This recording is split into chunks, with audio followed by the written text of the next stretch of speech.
guys, to this video guys ay magluluto ako ng escabeche isda.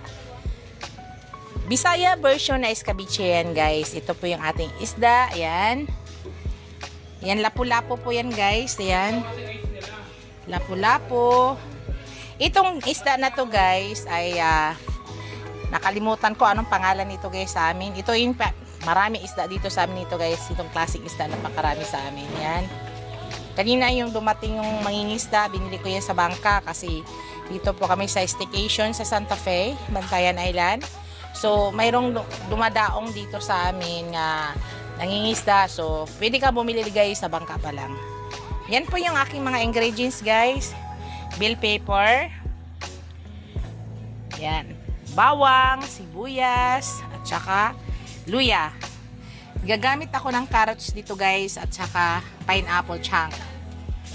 Tsaka sugar na brown, suka, tuyo, at saka mantika. Ayan, pasarapin natin mamaya guys. Ito po yung version ko ngayon sa pagluto ng escabeche. Tara guys, start na tayo. Hello guys! Welcome back to my channel, Bake QC.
Guys, talagang gusto namin talagang mayroong mga lutuan. Kasi gusto namin nagluluto, hindi ayaw namin bili ng bili lang guys. Kasi pag staycation kami sa beach, marami mabibili guys eh. Maraming yung nangingisda dito. So marami naglalako kahit mga shell, mga seafood, marami. So masarap na ito na magluto. Para sigurado ka. Yan, lutuin lang muna natin yan guys.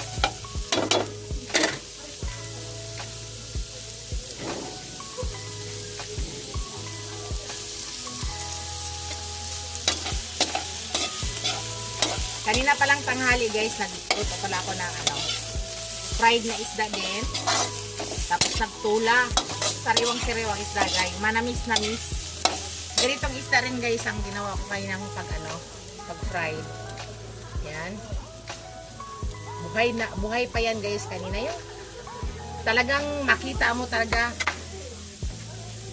umaano-ano pag gumagalaw-galaw pa yung isda.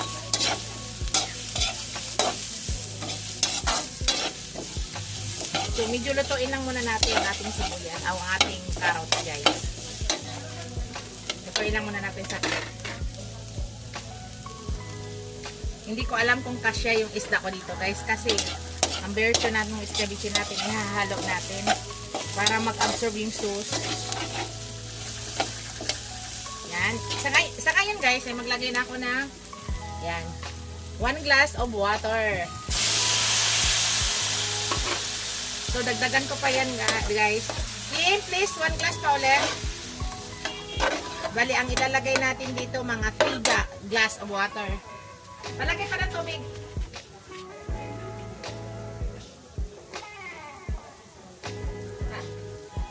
Tatlong tubig ang ilagay natin guys. 3 glass. Kita ko sa inyo ha.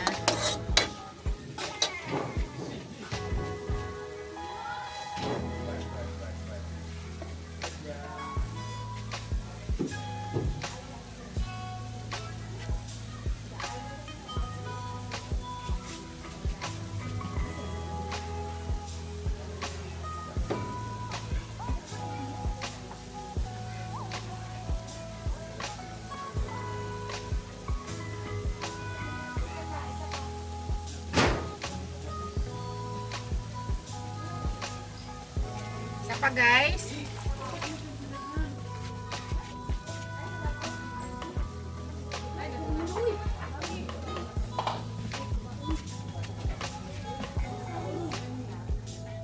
Tatlong cup guys ha. O 3 glass.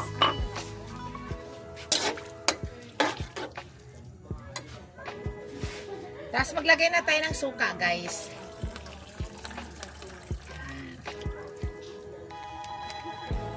Dagdagan natin yung suka natin. Kailangan maluto mo na maigi yan. Maglagay lang ako ng konting tuyo guys para kumulay lang. Halo-halo lang guys. Ubos ko na itong suka ko guys. Konti na lang.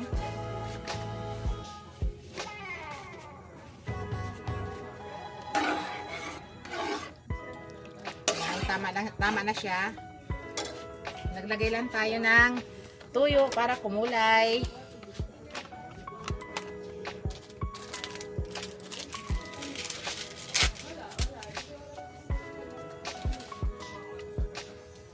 Tapos ilagay ko na yung aking pineapple juice. So yung chunk natin maya-maya na. Hintay lang natin kumulo yung guys ha. Pakuluin muna natin maigi.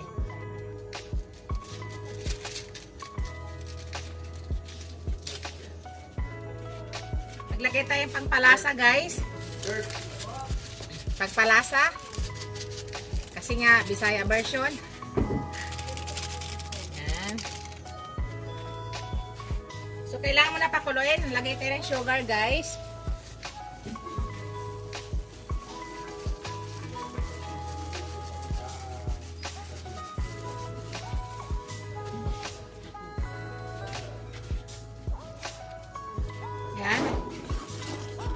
Tapos pakuluin lang guys para lumapot yung ating sauce. Yung technique guys, kailangan kumulo. Ang suka at saka sugar na nilagay natin, yan po yung magpapalapot ng ating sauce. No need to lagay na harina guys or cornstarch. Hindi po ako mahilig yan. So palaputin lang natin.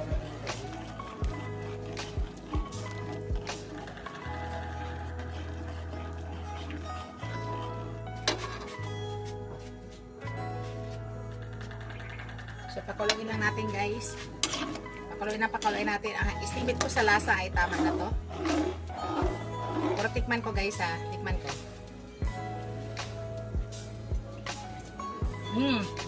Sabi ko na guys, tama na. Mamaya ilagay pa natin yung pineapple chunk natin. Mas lalong lumasak. So, hintay lang natin guys. Kumulo yan na kumulo. Lagyan na natin yung ating pineapple chunk, guys. Yan po yung magdala ng masarap, guys. Ayan, maya ilalagay natin yung ating fish para mag-absorb ang sauce. Yung lasa, tama na. Yummy na, guys. So, absorb na muna natin yung ating pineapple chunk na nilagay. Pakaluin muna natin.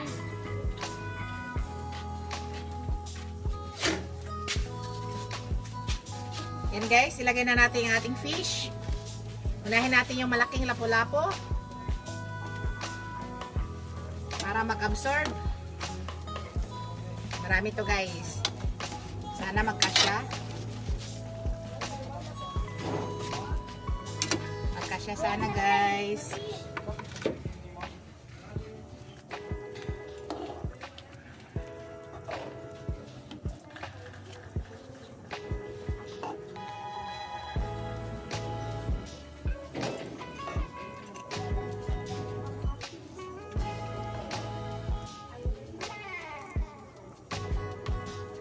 Yan yung ano dito, guys, magpapasarap yung kanyang sauce. Ay! Inulat ako sa mga aso, guys.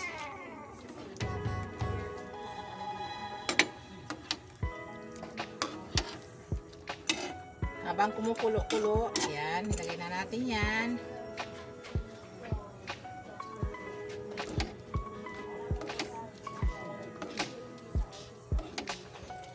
Dami, guys, kana kasya. Pero kasyahin natin, guys, ha. Wala tayong choice kundi kasyahin. Kaya kung mapansin nyo, marami akong sauce na nilagay para mag-absorb talaga. Tama ba, guys? Para mag-absorb yan sa ating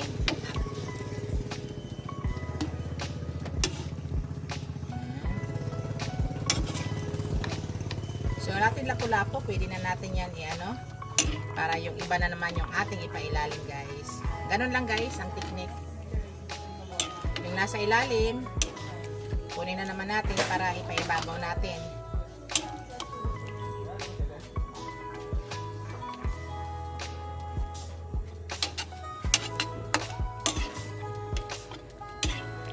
Yan, kunin natin yung nasa ibabaw o ilalim at ilagay natin yung iba. So, pakulo lang, guys, hanggang mag-absorb yung sauce, mag-reduce yung ating sauce. Mahirap gumalaw pa ganyan. Punong-puno. So, kaya yan, guys. Kayanin natin. Dahan-dahan lang at para hindi nadudurog. So, yan. Kuha lahat. Pasok lahat, guys. So, kailangan natin pagkakasyahin ang lahat. Dandahan lang po. Kuha lang ng sauce para maibabaw dito. Para malagyan. Malagyan yung iba. Ayan.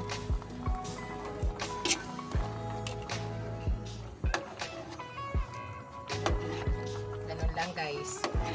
Matyaga lang para malagyan yung ibabaw. Magkalasa. Kasi hindi natin pwede malublob lahat sa sauce. So, kailangan ganun na ang gawin natin.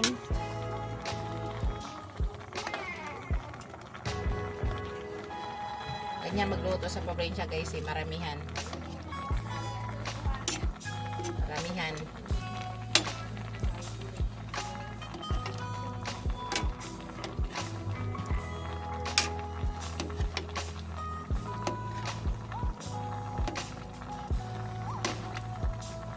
Hintayin lang natin yan, guys, mag-reduce ang tubig ang sauce niya. So ganun lang, guys, hintayin na lang natin yan. Dami, no? Kita ba nyo, guys? Hang ko lang konti. Yan.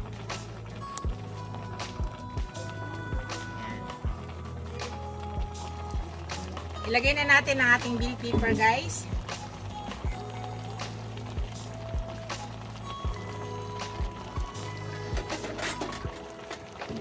Ang bell pepper natin.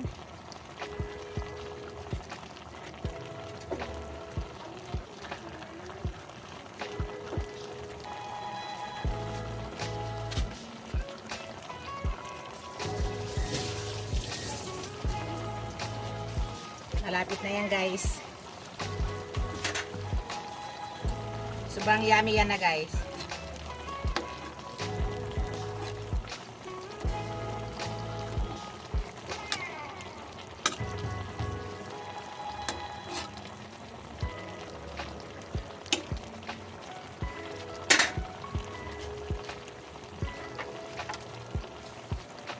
Yan na guys, pwede na natin yan patayin na yung apoy natin.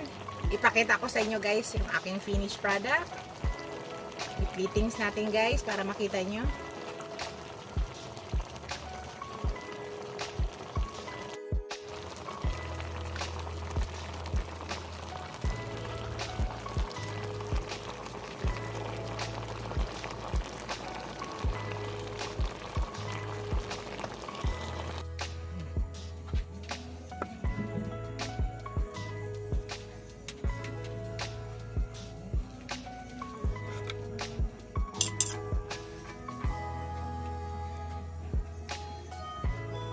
Dami guys na nilang.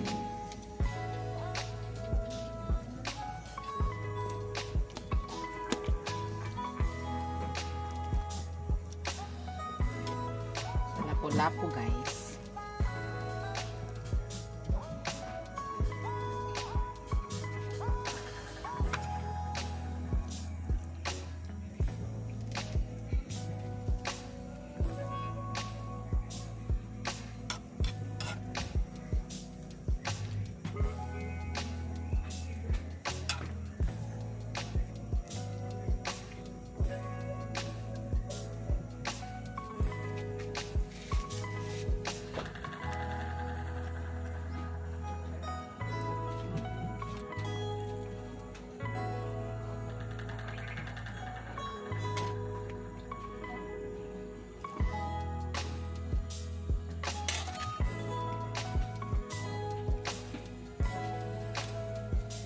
Yan na yung aking finished product guys. Yummy yummy na. Pwede na kumain. Yan na. Ang aking escabeche. Thank you for watching guys. Don't forget to like, comment, and subscribe to my channel. See you in my next video guys. God bless us all. Bye!